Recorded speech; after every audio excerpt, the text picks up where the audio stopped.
एक बार गौतम बुद्ध और उनके शिष्य एक वन से गुजर रहे होते हैं। बहुत दूर चलने के बाद भगवान बुद्ध के शिष्य बुद्ध से कहते हैं, बुद्ध क्या हम कुछ देर विश्राम कर सकते हैं? बुद्ध कहते हैं, अवश्य, अब हमें विश्राम करना चाहिए। ओ देखो, एक बड़ा वृक्ष है, हम उसके नीचे विश्राम करेंगे। बुद्ध और उनके सभी शिष्य उस वृक्ष के नीचे बैठ जाते हैं। उनमें से एक शिष्य बुद्ध से कहता है, बुद्ध, आपने हमसे एक बात कही थी कि हम जैसा सोचते हैं वैसा हम बन जाते हैं। कृपया करके इस कहानी को विस्तार से समझाइए। बुद्ध कहते हैं, अवश्य, मैं तुम्हें एक छोटी सी कहानी सुनाता हूँ। एक नगर में एक बहुत धनी सेठ रहता था। उसके पास धन की कोई कमी नहीं थी, परंतु फिर भी हर समय धन इकट्ठा करने के बारे में सोचता रहता था। एक बार सेठ के घर उसका एक रिश्तेदार आता है। सेठ उसकी खूब खातिरदारी करता है। बातों बातों में सेठ का रिश्तेदार सेठ से कहता है, अरे सेठ जी, हमारे नगर में एक नामी गिरामी सेठ रहता था। वह आपसे ज़्यादा धनवान था। वह सेठ पूछता है, पर तुम एक बात बताओ, तुम उसे रहता था क्यों कह रहे हो? सेठ का रिश्तेदार कहता है, रहता था इसलिए कह रहा हूँ क्योंकि अब वह जीवित नहीं है, वह मर चुका है। सेठ बेचारा धन को इकट्ठा करते करते यह भी भूल गया कि मृत्यु नाम की चीज होती है। सेठ को भी आती है।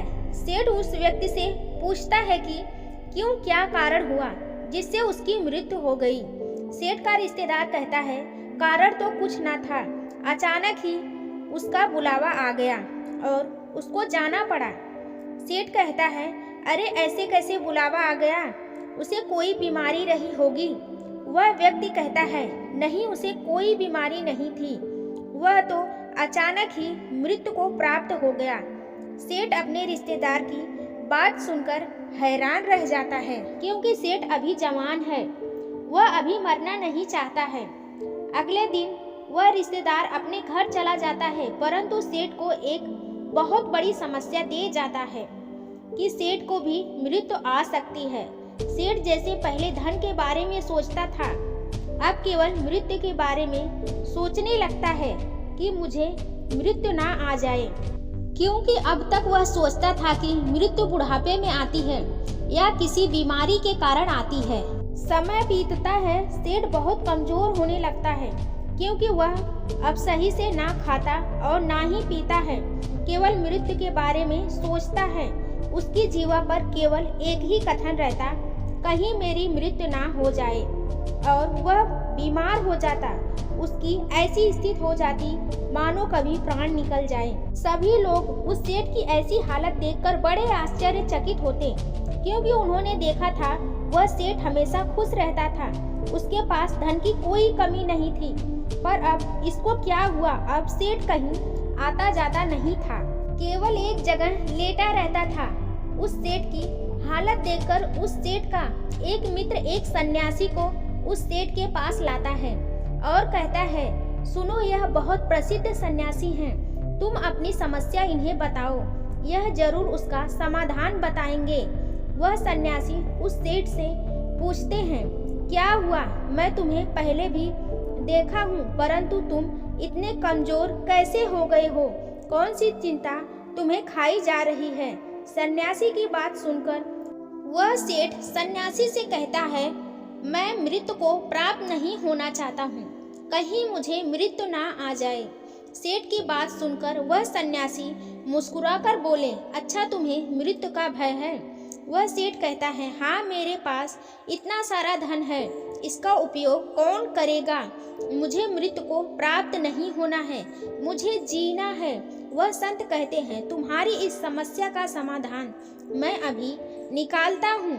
संत की बात सुनकर सेठ बहुत खुश होता है, उस संत के आगे हाथ जोड़ता है और कहता है, कृपया करके मेरे इस समस्या का समाधान कीजिए। वह संत उस सेठ से कहते हैं, मैं तुम्हें एक मंत्र देता हूँ, तुम बस इसका उच्चारण भीतर भी और बाहर भी करना है, मतलब मुंह से भी यही मंत्र बोलना है और अपने भीतर मन में भी यही मंत्र बोलना है। यह मंत्र है, जब तक मुझे मृत्यु नहीं आएगी तब तक मैं जीऊंगा। जब तक मुझे मृत्यु नहीं आएगी तब तक मैं जीऊंगा। तुम इस मंत्र को 7 दिन लगातार जपना। मैं 7 दिन के बाद आऊंगा और वह सन्यासी वहां से चले जाते हैं। 7 दिन बाद वह सन्यासी आते हैं तो वह देखते हैं कि सेठ स्वस्थ होने लगता है और सेठ उस सन्यासी को देखकर उनके चरणों में गिर पड़ता है और उनको धन्यवाद कहता है। वह सेठ कहता है, आपके मंत्र ने कमाल ही कर दिया है। अब मैं मृत्यु से भयभीत नहीं हूँ, क्योंकि जब तक मृत्यु नहीं आएगी तब तक मैं अपना जीवन जीऊंगा। पहले मैं मृत्यु के डर के कारण जीवन जी नहीं पा रहा था, परंतु आपके मंत्र ने मेरा जीवन ही बदल दिया। जब तक उस सेठ को दूसरे सेठ के बारे में नहीं पता चला था, तब तक वह केवल धन के बारे में सोचता था और दिन रात उसके धन में वृद्धि हो रही थी और उसका स्वास्थ्य भी ठीक रहता था। वह अपने जीवन से खुश था, परंतु जब वह मृत्यु के बारे में सोचना शुरू कर दिया तो वह मृत्यु के करीब जाने लगा और ऐसा क्षण आ गया कि वह कभी भी मृत्यु को प्राप्त हो सकता था। इस कहानी से हमें यह सीख मिलती है कि हम जो भीतर और बाहर रटते हैं वही हमारे जीवन में घटित होने लगता है। इसलिए हमें हमेशा सकारात्मक सोचना चाहिए। दोस्तों, आपको कहानी कैसी लगी हमें कमेंट करना ना भूलें। साथ ही वीडियो को लाइक, चैनल को सब्सक्राइब करें। मिलते हैं आपसे एक नई कहानी के साथ। धन्यवाद।